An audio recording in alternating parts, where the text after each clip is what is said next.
ನಮಸ್ತೆ ಎಜಿ ನ್ಯೂಸ್ಗೆ ಸ್ವಾಗತ. ಹುಬ್ಬಳ್ಳಿ ಮತ್ತು ಕುಂದಗೋಳ ನ್ಯಾಯಾಲಯಗಳಲ್ಲಿ ನಡೆದ ರಾಷ್ಟ್ರೀಯ ಲೋಕ ಅದಾಲತ್ನಲ್ಲಿ ಒಟ್ಟು 79 ಪ್ರಕರಣಗಳು ರಾಜಿ ಸಂಧಾನದ ಮೂಲಕ ಇತ್ಯರ್ಥಗೊಂಡಿದ್ದು, ಹಲವು ವರ್ಷಗಳಿಂದ ನ್ಯಾಯಾಲಯದ ಮೆಟ್ಟಿಲೇರಿದ ಕಕ್ಷಿದಾರ ಮುಖದಲ್ಲಿ ಸಂತಸ ಮೂಡಿದೆ. ಹಿರಿಯ ನ್ಯಾಯಾಧೀಶ ಅಬ್ದುಲ್ ಖಾದರ್ ಅವರ ನೇತೃತ್ವದಲ್ಲಿ ನಡೆದ ಲೋಕ ಅದಾಲತ್ನಲ್ಲಿ ಕುಂದಗೋಳ ಜೆಎಂಎಫ್ಸಿ ಕೋರ್ಟ್ನಲ್ಲಿ ಅನೇಕ ನಾಗರಿಕ ಹಾಗೂ ಕೌಟುಂಬಿಕ ಪ್ರಕರಣಗಳಿಗೆ ರಾಜಿ ಸಂಧಾನದ ಮೂಲಕ ಅಂತ್ಯ ಕಂಡಿದೆ. ಹಲವು ವರ್ಷಗಳಿಂದ ಬಾಕಿ ಉಳಿದಿದ್ದ ಪ್ರಕರಣಗಳು ಒಂದೇ ದಿನದಲ್ಲಿ ಇತ್ಯರ್ಥಗೊಂಡ ಹಿನ್ನೆಲೆ ಕಕ್ಷಿದಾರರು ಹರ್ಷ ವ್ಯಕ್ತಪಡಿಸಿದ್ದಾರೆ. ಹಿರಿಯ ನ್ಯಾಯವಾದಿ ಅಬ್ದುಲ್ ಖಾದರ್ ಅವರ ಮಾರ್ಗದರ್ಶನದಲ್ಲಿ 49 ಪ್ರಕರಣಗಳು ಇತ್ಯರ್ಥಗೊಂಡ್ರೆ, ನ್ಯಾಯವಾದಿ ಸಚಿನ್ ಕುಮಾರ್ ಶಿವಪೂಜಾ ಅವರ ಪ್ರಯತ್ನದಿಂದಾಗಿ 20 ಪ್ರಕರಣಗಳು ರಾಜಿ ಸಂಧಾನದ ಮೂಲಕ ಇತ್ಯರ್ಥಗೊಂಡಿದ್ದಾರೆ.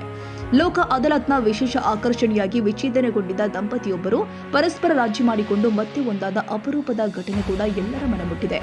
ಕೋರ್ಟ್ ಆವರಣದಲ್ಲಿ ಭಾವುಕ ವಾತಾವರಣ ನಿರ್ಮಾಣವಾಗಿದ್ದು, ಸಂಬಂಧಿಕರು ಹಾಗೂ ವಕೀಲರು ಈ ಕ್ಷಣಕ್ಕೆ ಸಾಕ್ಷಿಯಾಗಿದ್ದಾರೆ. ವರ್ಷಗಳಿಂದ ನ್ಯಾಯಕ್ಕಾಗಿ ಅಲೆದಾಡ್ತಾ ಇದ್ದ ಹಲವು ಕುಟುಂಬಗಳಿಗೆ ಲೋಕ ಅದಾಲತ್ ಆಶಾಕಿರಣವಾಗಿದ್ದು, ಪ್ರಕರಣಗಳು ಶೀಘ್ರವಾಗಿ ಇತ್ಯರ್ಥಗೊಂಡ ಹಿನ್ನೆಲೆ ಕಕ್ಷಿದಾರರು ಸಂತಸದಿಂದ ಕೋರ್ಟ್ನಿಂದ ನಿರ್ಗಮಿಸಿದ್ದಾರೆ. ಕಾರ್ಯಕ್ರಮದಲ್ಲಿ 2 ನ್ಯಾಯಾಲಯಗಳ ವಕೀಲರ ಸಂಘದ ಪದಾಧಿಕಾರಿಗಳು, ಸದಸ್ಯರು ಹಾಗೂ ನ್ಯಾಯಾಂಗ ಸಿಬ್ಬಂದಿ ಉಪಸ್ಥಿತರಿದ್ದರು.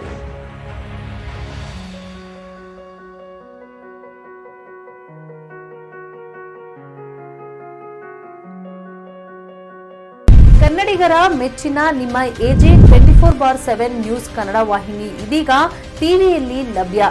ವೇಳೆ ನೋಟಿಸ್ ಕೊಟ್ಟಿದ್ರೆ ವಾಪಸ್ ತಗೋತೀವಿ. ಇವತ್ತು ವಕ್ಫ್ ಪ್ರಾಪರ್ಟಿ ಅಂತೇಳಿ ಬರ್ತದೆ ಅಂತ ಹೇಳಿದ್ರೆ ರೈತರು ಬೀದಿಗೆ ಬಂದ್ರೆ ಏನ್ ಮಾಡ್ಬೇಕಾಗುತ್ತೆ? ಯಾರು ವೋಟ್ ಹಾಕಿಲ್ಲ ಅಂದ್ರೆ ಗ್ಯಾರಂಟಿನೆಲ್ಲ ಸ್ಟಾಪ್ ಮಾಡ್ಬಿಡ್ತೀವಿ.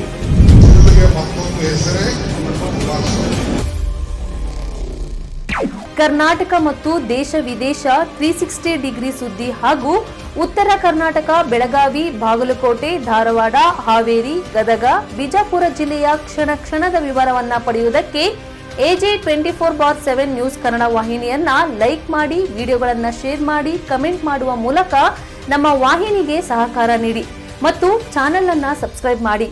ಧನ್ಯವಾದಗಳು.